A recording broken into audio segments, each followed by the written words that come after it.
हिमालय क्षेत्र चिरकाल से सिद्ध योगियों और महात्माओं की साधना का केंद्र रहा है।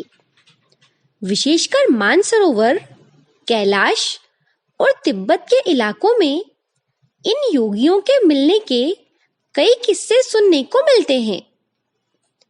कई साधक इन पुण्यात्माओं के दर्शन की कामना लेकर हिमालय पहुंचते हैं, लेकिन इनके दर्शन किसी भाग्यवान को ही प्राप्त होते हैं। कुछ वर्ष पहले एक दंडी स्वामी हिमालय की यात्रा पर गए थे। वहां उन्हें एक अद्भुत महात्मा के दर्शन हुए थे। उन्होंने अपने इस संस्मरण को बंगला भाषा में प्रकाशित होने वाली एक पत्रिका में विस्तार से बताया था। उनके अनुसार गौरी पर्वत की परिक्रमा करने के लिए मैंने काठगोदाम से यात्रा प्रारंभ की। गौरी तीर्थ एक सिद्ध क्षेत्र है। कहते हैं यहाँ माता गौरी ने भगवान शिव को पाने के लिए घोर तपस्या की थी। यहाँ आसपास के कई सिद्ध स्थलों के दर्शन का भी मुझे सौभाग्य प्राप्त हुआ। इस बीच कई संतों के दर्शन भी हुए, लेकिन वो भी वहां भ्रमण के लिए ही आए हुए थे। मैंने वहां कुछ गांव वालों से पूछा कि इन पहाड़ों पर कोई सिद्ध संत रहते भी हैं या नहीं।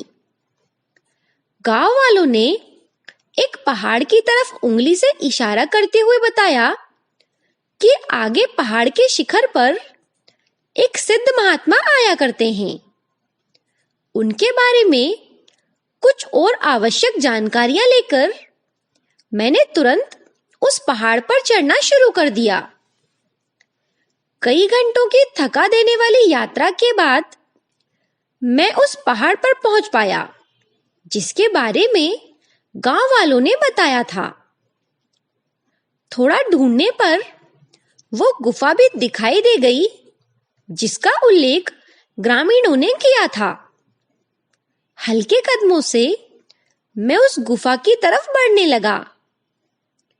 उस गुफा में झांकने पर एक महात्मा ध्यानमग्न बैठे दिखाई दिए। उन बाबा की लंबी जटाएं थीं और देह बलिष्ठ दिखाई दे रही थी। गुफा में एक कंबल, एक कमंडल और कुछ सूखी लकड़ियां रखी हुई थी। मैं बाबा के आसन से थोड़ी दूरी पर गुफा की दीवार से टिककर बैठ गया। थोड़ी देर के बाद उन महात्मा ने आंखें खोली और मुझ पर दृष्टि डालकर पुनः आंखें बंद कर ली। शायद वो मुझे बताना चाह रहे थे कि उन्होंने मुझे देख लिया है। कुछ घंटों के बाद मुझे भूख प्यास ने विचलित कर दिया। आमतौर पर मेरे झोले में चने और सत्तू हमेशा होते थे, लेकिन उस दिन मैं जल्दबाजी में कुछ भी खाने का सामान साथ रखना भूल गया था।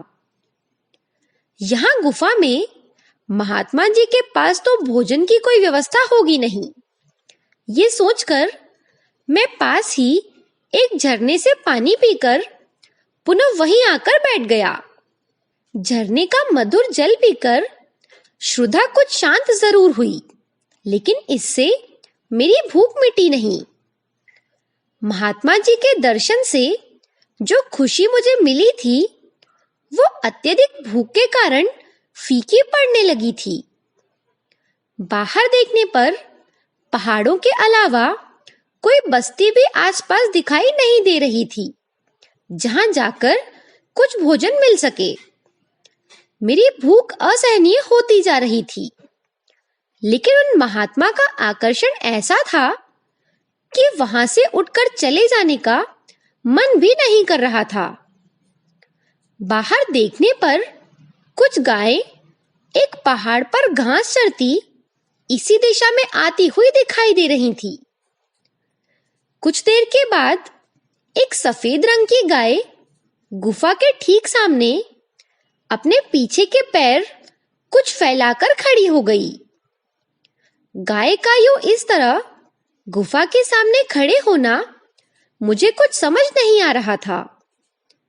ठीक उसी समय महात्मा ने मुस्कुराकर अपने नेत्र खोले और मुझे मानसिक आदेश दिया कि ये कमंडल गाय के थन के नीचे लगा दो। मैंने यंत्रवत उस आदेश का पालन किया और उस कमंडल को गाय के थन के नीचे रख दिया।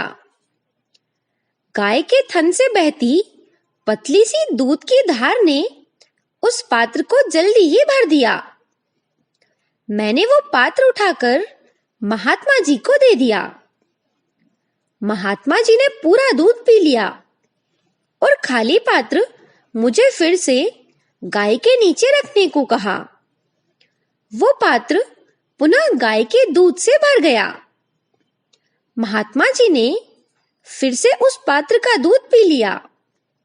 इसी तरह एक बार और महात्मा जी ने वही आदेश दोहराया। 3 पात्र भरकर दूध पीने के बाद महात्मा जी ने मुझे दूध पीने का आदेश दिया। मैंने फिर उस पात्र को गाय के नीचे लगाया और वो पात्र दूध से भर गया। दूध का पहला घूंट पीते ही मुझे अपूर्व तृप्ति और आनंद का एहसास हुआ। पहले तो मुझे लगा कि एक पात्र दूध मुझे कम पड़ेगा, लेकिन उस दूध को खत्म करते करते मेरा पेट पूरी तरह से भर चुका था। उस दूध का स्वाद कुछ ऐसा था जिसका वर्णन शब्दों में नहीं किया जा सकता। ऐसा लगा मानो किसी ने अमृत पिला दिया हो। बाबा जी ये देखकर मुस्कुरा उठे। मेरे मन में महात्मा के प्रति श्रद्धा और सम्मान के भाव प्रकट होने लगे। उन्होंने मेरी भूख को पहचानकर इस दुर्गम स्थान पर भी मेरी श्रद्धा को अद्भुत तरीके से शांत किया। मेरे मन में अनगिनत प्रश्न उठ रहे थे, लेकिन महात्मा जी का ना जाने ऐसा कैसा प्रभाव था कि कुछ भी बोलने का मन नहीं हो रहा था। अब मन में बस यही इच्छा बची थी कि बाबा जी कुछ अमृत वचनों का पान कराकर मेरे जीवन को सफल कर देंगे। लेकिन वो महात्मा तो ध्यान मग्न ही बैठे रहे। शाम ढलने लगी। तब महात्मा एकाएक अपने आसन से उठे और झरने के करीब तक जाकर एकाएक अदृश्य हो गए। मैंने झरने के पास जाकर उन्हें ढूंढने की कोशिश भी की, फिर भी वे कहीं दिखाई नहीं दिए। आसपास देखने पर भी वो मुझे नहीं दिखे। झरने के पास कोई रास्ता भी नहीं था। शायद वे अंतर्ध्यान हो गए होंगे। कुछ देर प्रतीक्षा करने के बाद नीचे आने के अलावा कोई रास्ता नहीं बचा था। ग्रामीणों से इस बारे में मैंने पूछा तो उन्होंने बताया कि महात्मा जी अनेक पर्वतों पर अपना डेरा जमाते हैं, लेकिन जिसे भी उनके दर्शन हो जाएं, उसका जीवन धन्य हो जाता है। महात्मा जी के दोबारा दर्शन के लिए मेरा मन आतुर था, इसलिए उस स्थान पर 2-3 दिन और रुका। लेकिन महात्मा जी के दोबारा दर्शन का लाभ नहीं हुआ। उनका ना नाम मुझे ज्ञात है और ना ही उनकी कोई तस्वीर मेरे पास है। लेकिन इस मुलाकात के बाद मुझे लगातार ये महसूस होता रहा कि मेरे जीवन में एक अद्भुत शांति छा गई है। इतना बताकर उन्होंने अपना आलेख समाप्त किया। ये घटना आपको पसंद आए तो वीडियो को आगे शेयर कर दें। धन्यवाद।